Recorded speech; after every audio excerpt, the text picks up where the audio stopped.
नमस्कार, स्वागत है आपका प्रोफेशनल एस्ट्रोलॉजी पर। मैं यशराज तिवारी आज आप सभी के समक्ष उपस्थित हुआ हूं फरवरी 2025 के मासिक राशिफल को लेकर।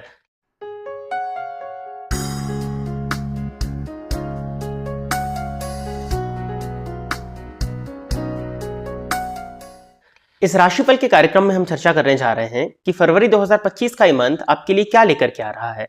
आपकी लव लाइफ कैसे होने वाली है, आपकी करियर लाइफ कैसी होने वाली है, आपकी मैरिड लाइफ कैसी होने वाली है, धन की स्थिति आपके लिए इस मंथ में किस तरह से रहने वाली है। साथ ही साथ आज के इस राशिफल के कार्यक्रम में हम देखेंगे कि जो ग्रहों का राशि परिवर्तन इस मंथ में होने वाला है उनका प्रभाव प्रत्येक राशि के जातकों पर क्या पड़ने जा रहा है। सबसे पहले तो जैसा कि आप सभी दर्शक जानते हैं कि जो मासिक राशिफल का कार्यक्रम होता है वो ग्रहों के गोचर पर आधारित होता है और इस मंथ में दो ग्रहों का राशि परिवर्तन होने वाला है। बुध राशि परिवर्तन करेंगे 11 फरवरी 2025 के दिन, मकर राशि से निकल करके कुंभ राशि में जाने वाले हैं। और सूर्य राशि परिवर्तन करने वाले हैं 12 फरवरी को, वो भी मकर राशि से निकल करके कुंभ राशि में जाने वाले हैं। और इनके अलावा जो ग्रहों की स्थिति है वो आपको स्क्रीन पर देखने में मिल जाएगी। आज के इस राशिफल के कार्यक्रम में आपको अंत में कुछ उपाय के विषय में भी बताया जाएगा, जिन उपायों को करके आप अपने इस मंथ को और श्रेष्ठ बना सकते हैं। यदि आप इस कार्यक्रम को देखते हैं और इस कार्यक्रम के माध्यम से आपका कुछ भी लाभ होता है तो आप इस वीडियो को लाइक करें, साथ ही साथ इस चैनल को सब्सक्राइब करें ताकि इन फ्यूचर जो भी कंटेंट मेरे द्वारा इस चैनल पर अपलोड किया जाता है उसका नोटिफिकेशन आपको मिलता रहे। आइए अब हम चर्चा प्रारंभ करते हैं राशियों के क्रम में चौथी राशि अर्थात कर्क राशि के जातकों के लिए फरवरी 2025 का ये मंथ क्या लेकर के आ रहा है। कर्क राशि के जातकों के लिए देखा जाए तो सूर्य और बुध की उपस्थिति आपके लिए इस मंथ की स्टार्टिंग के सप्तम भाव में होने जा रही है। अब सूर्य और बुध दोनों का ही आपके लिए सप्तम भाव में होना कोई बहुत अच्छा नहीं है। वैसे हाँ, बुध का व्यापार कारक होकर के व्यापार भाव में गुरु की दृष्टि से दृष्ट होकर के संचरण करना आपके व्यापारिक पॉइंट ऑफ व्यू से तो इसको अच्छा माना जाएगा। व्यापार में आपने हो सकता है इस मंथ में ग्रोथ देखी हो, व्यापार में किसी तरह का विस्तारीकरण आपने देखा हो, या व्यापार के माध्यम से आपको बड़ी मात्रा में धन का लाभ हुआ हो, ये आपने इस मंथ में देखा होगा। But on the other hand कहीं ना कहीं आपकी मैरिड लाइफ में सूर्य और बुध की युति सप्तम भाव पर होने के चलते कुछ हद तक परेशानियां देखने में मिली होंगी, क्योंकि इस सूर्य और बुध की युति पर मंगल की दृष्टि भी पड़ रही है, जिसके चलते अति उग्रता अहंकार की वजह से आपकी मैरिड लाइफ में कुछ हद तक परेशानियां आई हों। जीवन साथी के स्वास्थ्य में परेशानियों की वजह से भी आपको पूर्ण रूप से दाम्पत्य का सुख हो सकता है प्रेजेंटली ना मिल पा रहा हो। परंतु अब समय थोड़ा सा बदलने जा रहा है। बुध और सूर्य ये दोनों ही राशि परिवर्तन करके 8th हाउस में आएंगे। 11 फरवरी को बुध और 12 फरवरी को सूर्य अष्टम भाव में आ जाएंगे। वैसे तो बुध का आपके लिए अष्टम स्थान में जाना ना बहुत अच्छा है ना बहुत बुरा है। बहुत बुरा इसलिए भी नहीं है क्योंकि वो एक त्रिक भाव के स्वामी होते हैं। 12वें के स्वामी होकर के जब अष्टम स्थान में आएंगे और जब जब चंद्रमा की स्थिति अच्छी बनेगी तो विपरीत राजयोग का लाभ आपको देखने में मिल जाएगा। विपरीत राजयोग का लाभ मिलने के चलते संघर्ष तो लाइफ में रहेगा क्योंकि बुध अष्टम में जा रहे हैं, परंतु उस संघर्ष के बाद में जो उसका रिजल्ट होगा, जो उसका आउटपुट होगा, वो आपको अच्छा देखने में मिल जाएगा। तो एक प्लस पॉइंट है। बुध तृतीय पति बनकर के जब अष्टम स्थान में जाएंगे तो वो लोग जो साधना इत्यादि से जुड़े हुए थे उनके लिए मंथ काफी अच्छा होगा। आपको आपके पराक्रम, आपके पुरुषार्थ की वजह से इस मंथ में कुछ गेन्स देखने में मिलेंगे। बुध की दृष्टि द्वितीय भाव पर होगी तो कुछ हद तक धन की प्राप्ति और धन का संचयन यदि नहीं हो पा रहा था तो वो होता हुआ आपको देखने में मिलेगा। सूर्य जब अष्टम स्थान में जाएंगे तो सूर्य का अष्टम भाव में जाना आपके लिए काफी हद तक फेवरेबल मैं इसको कहूंगा। कुछ हद तक परेशानियां भी हैं जिस पर हम चर्चा करेंगे, लेकिन फेवरेबल इसलिए है क्योंकि धन भाव के स्वामी होकर के जब ये अष्टम स्थान में संचरण करेंगे तो अकस्मात रूप से आपके लिए धन प्रदायक स्थिति को निर्मित कर देंगे। यदि आप पैतृक संपत्ति इत्यादि के मामले से जूझ रहे थे, यदि आपको पैतृक संपत्ति की प्राप्ति नहीं हो पा रही थी, पैतृक संपत्ति का केस यदि कोर्ट इत्यादि में गया हुआ था, लड़ाई झगड़ा करके यदि आपको पैतृक संपत्ति मिल रही थी, तो उसमें आपका पक्ष इस मंथ में मजबूत होता हुआ 12 फरवरी के बाद में दिखाई दे रहा है। परेशानी यह है कि सूर्य और शनि की युति अष्टम भाव में होगी तो ये आपके पिता के स्वास्थ्य में परेशानी और आपके भी स्वास्थ्य में परेशानी हो सकती है। मुख में छाले इत्यादि की शिकायत, आपकी वाणी की कड़वाहट, कुछ हद तक हड्डियों में जोड़ों में दर्द की शिकायत आपको हो सकती है। यदि आपको बीपी की परेशानी है, हार्ट इत्यादि की परेशानी है तो आपको अपनी हेल्थ का इस मंथ में ध्यान देने की जरूरत है। बहुत ज्यादा स्ट्रेस, बहुत ज्यादा टेंशन लेने से आपको इस मंथ में बचना चाहिए।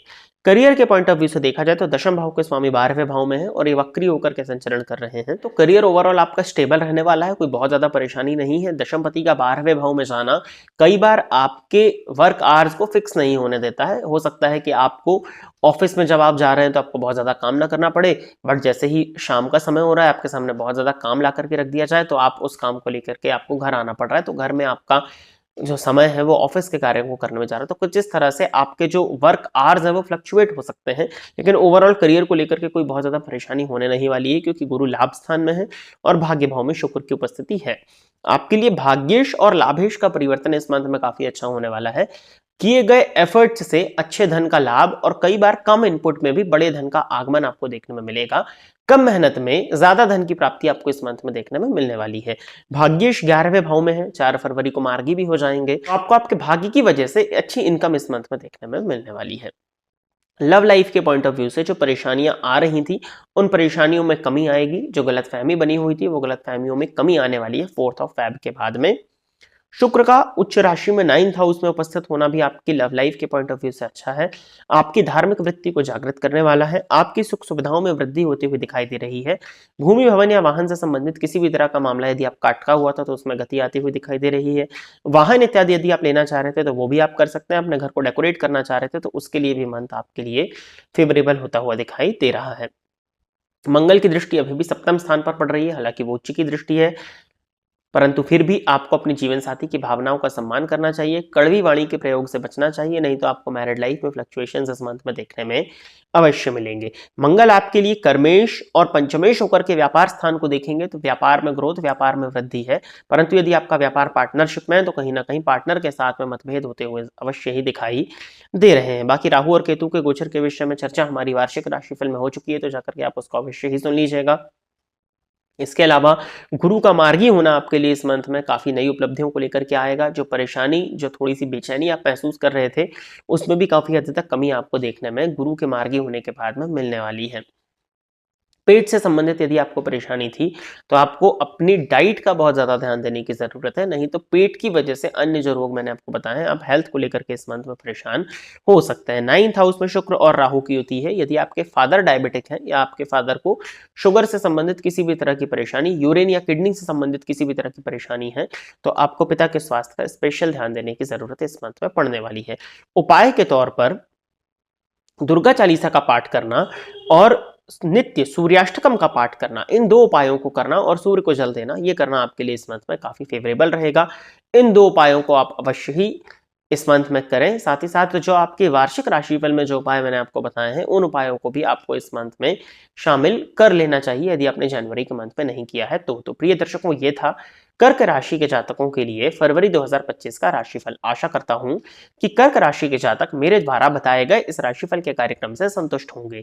यदि आप इस कार्यक्रम को देखते हैं और इस कार्यक्रम के माध्यम से आपका कुछ भी लाभ होता है तो आप इस वीडियो को लाइक करें, साथ ही साथ इस चैनल को सब्सक्राइब करें ताकि इन फ्यूचर जो भी कंटेंट मेरे द्वारा इस चैनल पर अपलोड किया जाता है उसका नोटिफिकेशन आपको मिलता रहे।